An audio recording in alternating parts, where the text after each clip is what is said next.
서울 여의도 광역방송센터입니다. 여의도 초대석, 오늘은 우리 것, 우리 역사, 우리 유물, 박물관 얘기해보겠습니다. 최선주 전 국립경주박물관장 스튜디오에 모셨습니다. 관장님 안녕하세요. 예, 안녕하십니까. 제가 지금 책을 들고 나왔는데 이게 박물관 큐레이터로 살다라는 책인데 이게 지난 3월에 출간을 하셨고 7월에 3쇄를 하셨던데 잘 팔리고 있는 건가요? 예, 생각보다 많은 네. 사람들이 이 박물관 큐레이터로 살다 책에 관심을 두고 있습니다. 유물을 이런 거에 대해서 제가 좀 느낀 소감이라든지 관람 방법에 대해서 다뤘기 때문에 아마 공감대를 형성한 것 같습니다.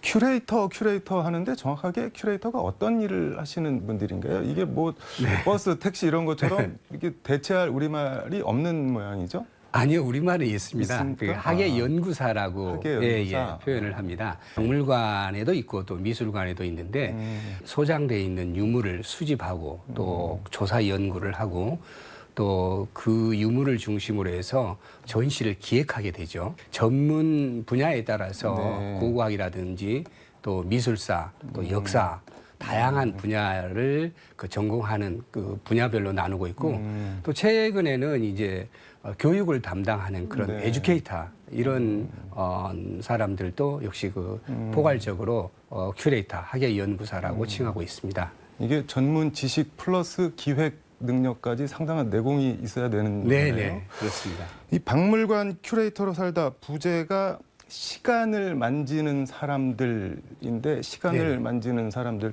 좀 뭐 심오해 보이는데 이게 어떤 의미인가요? 네, 그 시간을 만지다라고 하는 그 부제를 다는 것은 주로 박물관 큐레이터들은 과거의 유물을 다루기 때문에 과거의 유물을 현재적인 입장에서 다룹니다. 과거의 유물을 현재적인 관점에서 다루고 또 미래에 넘겨주기 때문에 이것은 역시 큐레이터는 시간을 정말 다루고 시간을 만지고 또 현재로 미래로 연결시켜주는 그러한 역할을 하고 있다고 생각을 해서 시간을 만지는 그런 사람들을 큐레이터로 제가 명명을 해봤습니다. 이게 E.H. 카가 쓴 그 역사란 무엇인가에서 뭐 역사는 과거와 현재의 대화이다 뭐 그런 것과 약간 일맥상통하는 게 있는 것 같네요. 네, 그렇습니다. 이게 책을 보면 3부로 되어 있는데 일부 첫 시작을 나를 큐레이터로 만든 은진미륵이라는 소제목으로 책을 시작을 하셨는데 은진미륵이 뭐 어떤 미륵인가? 이게 관장님 어떻게 큐레이터로 만들었다는 건가요? 이 충청남도 논산 관쪽사에 가보면 약 18m에 달하는 커다란 불상이 서 있습니다. 돌로 만들어진 석조 보살상인데요. 제가 대학 2학년 때 첫 답사로 관쪽사를 갔었는데 당시 그 보살상을 은진미륵을 설명했던 선배가 대단히 이 보살상은 크기만 컸지 고려시대를 대표하는 아주 못생긴 그런 그 불상이다. 못생긴 불상이요? 제가 봤을 때는 정말 굉장한 어떤 조형물이 뛰어난 그런 상이고 또 정말 디테일을 들여다보면 굉장히 그 장식적인 요소라든지 이런 것들이 있는데 왜 저렇게 설명을 할까 이런 생각을 갖고 공부를 하고 이제 또 대학원에 진학을 하게 돼서 그래서 그 결과로 또 제가 이제 큐레이터가 됐는데 그래서 어쩌면 논산 관쪽사 은진미륵이 바로 제가 그 큐레이터를 만든 그런 그 보살상이다 이렇게 생각을 해서 책의 첫 번째로 그걸 쓰게 됐습니다. 네. 인연이라는 게 참 묘한 데가 있는 것 같습니다. 2부 보면은 특별전 이 땅의 특별한 이야기에서는 다시 만난 세한도라는 제목이 눈에 띄었는데 세한 이게 논어에 나오는 말이잖아요. 뭐 한겨울 날씨가 추워진 후에야 소나무와 직백나무가 시들지 않음을 안다. 뭐 그런 뜻으로 추사 김정희가 제주 유배 시절 쓰고 그린 그 세한도 맞는 거죠. 이거를 뭐 다시 만났다는 거는 어떤 의미인 건가요? 이 세한도는 정말 그 자체가 갖는 그 상징성이 매우 크잖아요. 근데 이제 이 세한도를 제가 그 학예사 초창기 때 전주박물관에서 근무를 했는데 이걸 정말 그 개인이 가지고 있었어요. 어렵게 빌려와서 전시를 했었습니다. 그런데 개인이 가지고 있다가 2020년에 손창근 선생이 국립중앙박물관에 이 세안도를 기증을 하게 된 거예요. 네. 그래서 기증한 그 기념으로 이제 중앙박물관에서 특별전을 열었는데 그때 이제 23년 만에 다시 그 세안도를 보니까 그 세안도를 다시 보니까 정말 이 큐레이터가 어떻게 전시를 하고 어떻게 작품을 보여주느냐에 따라서 같은 작품의 세안도이지만 전혀 다른 느낌으로 와닿기 때문에서 제가 다시 보는 세안도 이렇게 한번 해서 그 표현을 해봤습니다. 이게 그냥 그림을 턱 갖다 놓는다고 끝이 아닌 모양이네요. 그렇습니다. 전시라는 게. 박물관 큐레이터는 그 어떤 작품마다 그 내용을 설명을 해야 되고 또 그걸 주제에 맞게끔 또 엮어 나가기 때문에 마치 영화 감독처럼 네. 큐레이터도 유물에 대한 감독이라고 생각을 연출가라고 생각을 하면 좋지 않을까 생각합니다. 뭐 이른바 스토리나 내러티브 같은 거를 구성을 해야 된다는 말씀인 것 같네요. 그렇습니다. 전시회마다. 그렇습니다. 이게 3부 보면은 박물관 숨겨진 이야기에서는 BTS가 만난 월랑선사 네네. 이 소제목이 눈에 띄던데 이것도 좀 같이 얘기해 주시죠. 네. 제가 이제 BTS가 만난 그 월랑선사 네. 이렇게 했는데요. 중앙박물관에 가보시면 그 전시관 안에 월랑선사 비석이 서 있습니다. 월랑선사가 근데 어떤 분이신가요? 네, 이 월랑선사가 네. 이제 중국 당나라에 유학을 다녀왔습니다. 그야말로 이제 그 우리나라의 선을 전파하고 아주 덕높은 고수입니다. 근데 이제 BTS가 그때 그 유튜브로 주최하는 그 세계 졸업식이 있었어요. 그래서 그때 이제 오바마 대통령도 출연을 하고 그랬는데 이 BTS가 이 중앙박물관 이 월랑선사 네. 탑 앞에서 비석 앞에서 그야말로 이제 공연을 하고 근데 이 월랑선사가 비석이 그렇게 네.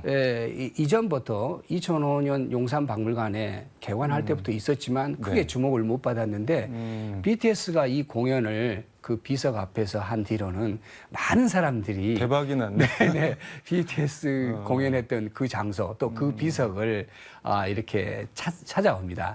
그런 것을 봤을 때 어떤 그 유물은 때에 따라서는 어느 계기를 통해서 네.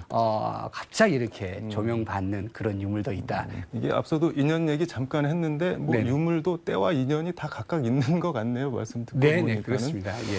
이게 말씀 듣고 보니 궁금한 게 우리나라의 국립박물관이 모두 몇 개나 되나요? 그리고 박물관마다 조금씩 특색이 다른가요? 어떤가요? 네네. 문화체육관광부 내에 국립중앙박물관이 있고 네. 또 우리 중앙박물관 소속으로 13개의 각 지방박물관이 있습니다. 네. 예를 들자면 뭐 광주, 경주, 네. 부여, 공주, 각 도에마다 한두 개씩의 박물관이 있는데 네. 예를 들자면 광주박물관은 네. 이제 광주 전남 지역의 역사, 문화, 유물들을 전시를 하고 있는데 네. 이제 좀 더 도자 문화를 좀 특별히 그 집중적으로 전시를 하자. 국립경주박물관은 네. 누구나 다 잘 아는 신라의 역사와 문화 또 금관들을 많이 전시를 하고 있기 때문에 이렇게 지역별로 차별성이 있는 전시를 만들자. 이것이 바로 국립중앙박물관 소속 박물관들의 브랜드화 전략입니다. 네. 지금 큐레이터로 30여 년을 보내셨으면 정말 많은 경험을 하셨을 텐데 가장 기억에 남는 전시회 뭐 어떤 게 있을까요? 영월 창녕사 터에서 나온 500난 전시입니다.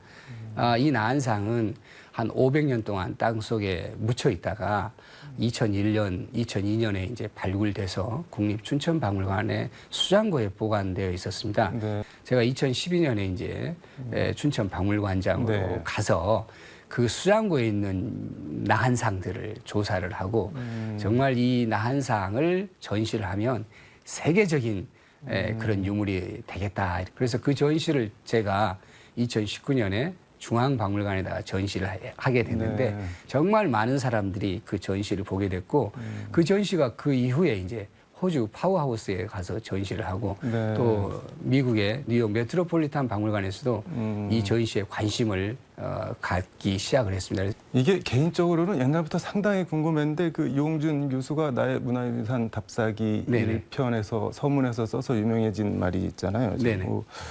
사랑하면 알게 되고 알게 되면 보인다. 그때 보이는 것은 뭐 예전 같지 않다라고 네. 해서 뭐 상당히 인용도 많이 되고 유명해졌는데 네네, 이게 뭐 그렇습니다. 원래 정조 때 어떤 뭐 문인이 먼저 한 말이라고 하는데 네. 이게 정말 그런가요? 알고 보면은 뭐 일종의 뭐 환희심, 경외심 이런 게 생기나요? 어떤가요? 예, 그렇습니다. 그러니까 편안하게 전시를 보고 또 훑어보면서 정말 자기가 마음에 든 작품이 있으면 그 작품을 들여다보면서 내가 왜 이 청자 또 아니면 이 불상을 좋아하지? 라고 이제 반문해보고 또 나는 이 작품을 보면서 어떤 것을 느끼는가 이렇게 들여다보면 어느 순간에 그 작품이 정말 스스로 자기에게 말을 걸어오는 것 같은 그런 느낌이 들어질 겁니다. 네, 작품이 말을 걸어온다는 건 어떤 느낌인가요? 저는 뭐 그러니까 말로는 들어도 네. 네. 이제 작품을 가만히 들여다보면 아주 그 작품 속에서 묻어나는 것이 있습니다. 한번 생각을 하면서 호기심을 먼저 갖고 이 작품은 어느 시대 때 누가 만들었을까? 그리고 이 작품은 누가 사용을 했을까? 그리고 어떻게 해서 지금까지 전래되어 왔고 또 내가 이 작품을 대하면서 어떤 느낌이 들까? 이렇게 자꾸 이렇게 대화를 하다 보면 그 작품이 뭔가를 들려주려고 이야기를 합니다. 아, 저는 지금으로부터 1000년 전에 만들어졌어요.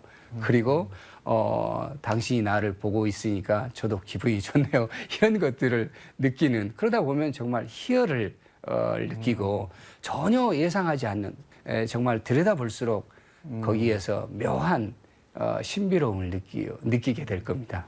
말씀 듣다 보니까 약간 소름이 돋기도 했는데 지금 이 책 박물관 큐레이터로 살다 시간을 만지는 사람들, 이게 30여 년 큐레이터 생활의 일종의 총화로 만드신 책인 것 같은데 책을 써서 뭐 어떤 말씀을 하시고 싶었는지, 그리고 박물관을 아직도 좀 낯설어하는 일반 시청자들께 한 말씀 같이 더불어 부탁드리겠습니다. 박물관은 나와 관계가 없는 그런 그 장소로서 여기는 사람들이 많습니다. 네. 그래서 정말 이런 사람들에게 박물관의 깊은 이야기 또 재미있는 이야기를 글로 표현하면 많은 사람들이 관심을 갖지 않을까 그런 생각을 했고, 또 한 가지는 제가 이제 2009년에 우리나라 박물관이 문을 열기 시작한 지가 딱 100년이 되는 해였거든요. 네. 처음에 이제 창경궁 안에 제실박물관을 문을 열었는데 그게 우리나라 첫 번째 박물관입니다.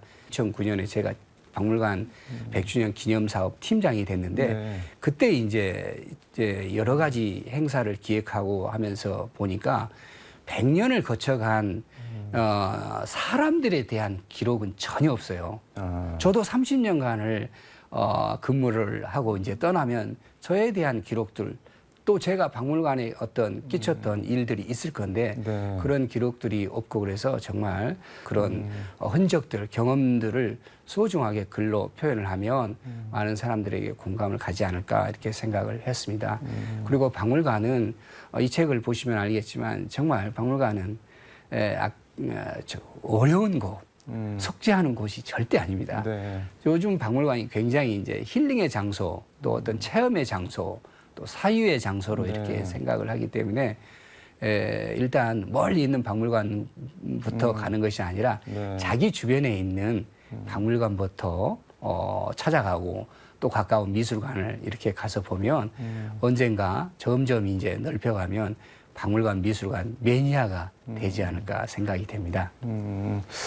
알겠습니다. 근데 앞으로 계획이랑 마무리 말씀 부탁드리겠습니다. 네네. 앞으로 그동안 현직에 있으면서 많은 이제 글도 잘 못 쓰고 그랬는데 박물관을 좀 체계적으로 글도 많이 써서 좀 더 많은 사람들에게 박물관의 속사정 또는 유물에 대한 이야기들을 재미있게 구성해서 한번 써볼 생각이고, 대학에서 이 박물관을 학을 박물관의 어떤 특징을 여러 가지 강의를 해볼 생각이고 또 여러 강연을 통해서 박물관의 재미있는 것들을 좀 알려줄 생각입니다.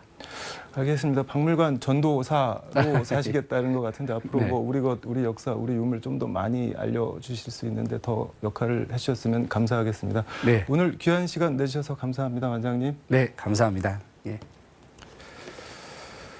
네, 이 책이 박물관에 선뜻 들어서지 못하는 분들에게도 박물관이 조금 더 가깝게 느껴지는 계기가 될 수 있기를 바란다. 최선주 관장이 박물관 큐레이터로 살다 서문에 담은 바람입니다. 사람도 인연도 돌아보면 소중한 것은 언제나 가까이 있는 것 같습니다. 다만 거기에 있는지 제대로 모를 뿐.